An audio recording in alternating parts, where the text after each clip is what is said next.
I would go back to the Grossmont game. I mean, there was no way that RCC was going to lose to Grossmont. Are you kidding me? Grossmont? No. You got to be pulling my chain, right? I mean, is RCC going to turn the ball over any times again? No. Is RCC playing Kelly Helinski again? No. Is Shane Bernala, going to even dress in his uniform? Probably not. But I think you got to give Chafee a shot in this one. Chafee is a red-hot team. They've done what they're supposed to do. They've done what they want to do. They've only lost one conference game, and that was the blowout loss to begin conference play against Mount Sac. I think they learned a lot from that game. And if you go back to the Chafee game against Mount Sac, sure, the Mounties won by 33 points, but, that score didn't really indicate how tough and how close Chafee played Mount Sac. Perhaps it was a weird 17-5 score at halftime between Mount Sac and Chafee, and the Mounties scored a touchdown on a bad snap from the long snapper of Chafee when he snapped it over the punter Luna's head, and the Mounties ended up scoring a touchdown. So you take that off the board, and if Chafee is able to not have a couple of field goals blocked, all of a sudden you're talking about maybe Chafee leading at the half against Mount Sac, and then the win against Long Beach was very impressive at home for Chafee College. It was the Vikings, first loss of the season. Long Beach City College, they were riding high. They were the number one team in the state, and Chafee was able to knock them off at home. So I think you factor in all that Chafee, they're not a team to be messed with. They're a playoff team from last year. A lot of experienced guys on that roster. And you throw in two more facts, actually. The majority, I wouldn't say the majority, I take that back. There are a lot of players on the Chafee College roster that see playing time that got cut at RCC. Didn't make the football team for RCC. Coach Kraft, he didn't feel they fit the RCC mold, so these guys went over to Chafee College, made the team over there. Now they're making an impact for the Panthers. So you throw that in there. You throw in the fact that it's a day game. Riverside 0-1 in day games. Take what you want from that stat. I gotta believe that he gets a shot. Do I think they're gonna do it? No, but I think it's gonna be. I think it's gonna be a great first half. I think there's gonna be a lot of energy from Chafee, and dare I say, Chafee comes out with a little bit more energy than Riverside. Riverside better watch out. Yeah, definitely that game, the lone loss for Riverside, down there in San Diego, definitely was upset city. But as we move along here, guys, it's Chafee, it's the third straight week where you look on the standings, and Riverside, the number one ball club coming in, takes on the number two team in the Southern California, or in the standings for the National Central Conference. It was Mount Sac who led it when they played them, but other than that, 1 versus 2 for the third consecutive week in a row. And it's the classic battle between a team in Riverside that has beaten the top dogs. Meanwhile, it's been Chafee that has beaten everybody else. And I know you haven't looked too much in depth. In fact, we haven't even seen them at all this year outside of Chris. But do the Panthers have a shot to win this? I know we already mentioned with Chris, but it's still in the day game, and you've taken a look at the work ethic and the 5-game win streak for them, and you got to believe that Riverside might be on the way up, but does Chafee have a chance with their 3-game win streak to counter right back? Dan? Oh, you were asking me? Well, yeah. I'm looking at their schedule right now. Right. They do have some quality wins. They did beat Long Beach.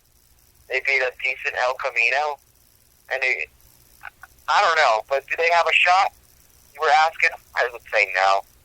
And just like Chris was talking about, Riverside does have to watch themselves, but this is a team that's going to be overmatched for sure. They got blown out by Mount San Antonio.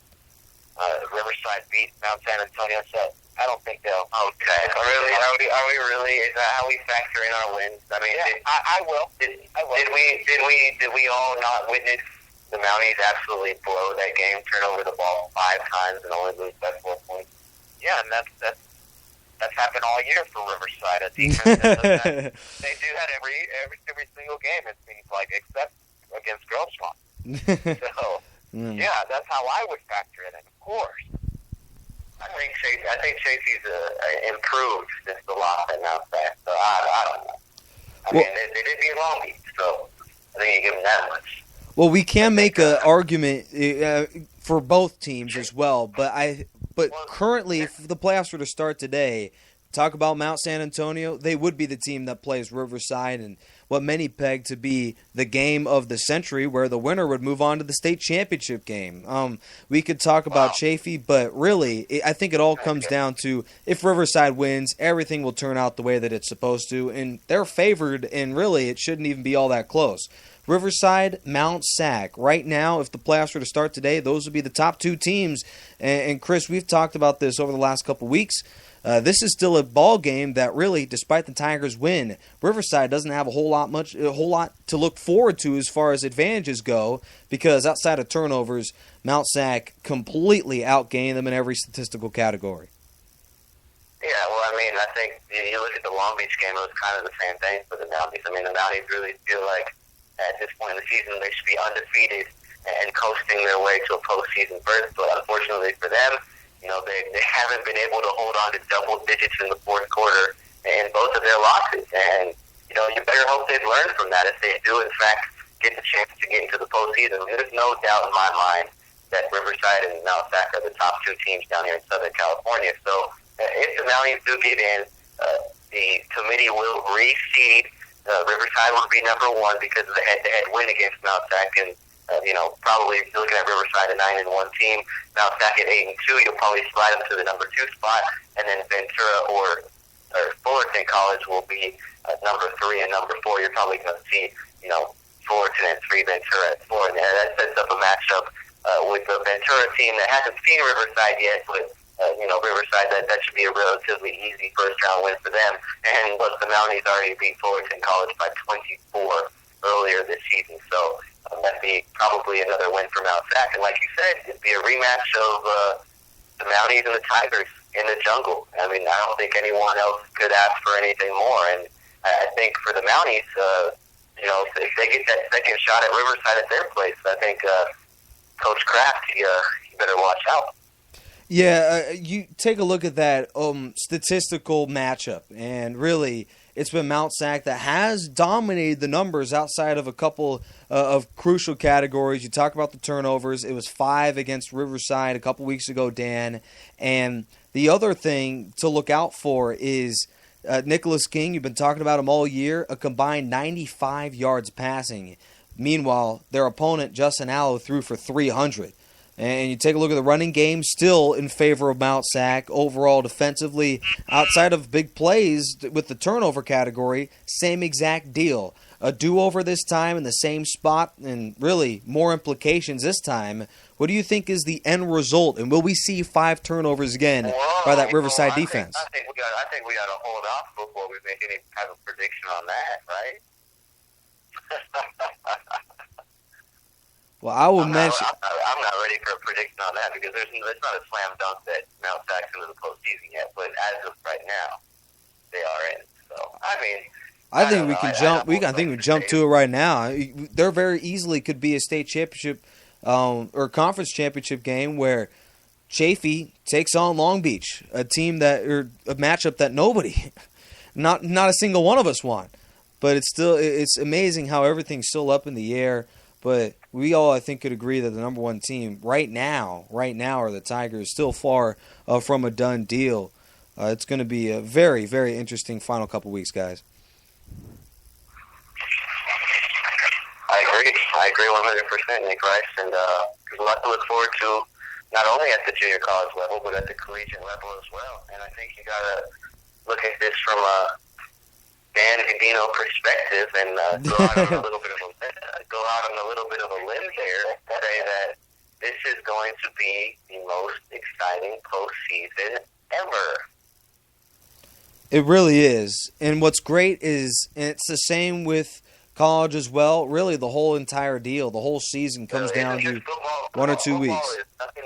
Football is great in 2014. It really last year Riverside and Fullerton, those were the 2 ball clubs, but really it was the Hornets who were the number 1 slam dunk team. They were on their way to the state, and it wasn't all that interesting. Meanwhile, over here this season, the talent's much more dispersed, and it could be as many as 4 or 5 ball clubs that could be well on their way to a win, given that if Ventura can dish out a little something that they haven't seen before for this season. But, Dan, final thoughts. I would like to ask you playoff predictions, your thoughts about who's in and why. Well, the for sure buy-in is Riverside, league champions already. That's obvious. The only question for them is how far do they go? And that's Right. about it. And with Mount Sac, I would have them in only because they're the type of team that could probably gut it out with Riverside if they clean up their act and not turn over the ball. I still think they're shaky at the quarterback position, and that's where Riverside would be an advantage. But they're Really? automatic. Yeah, they are.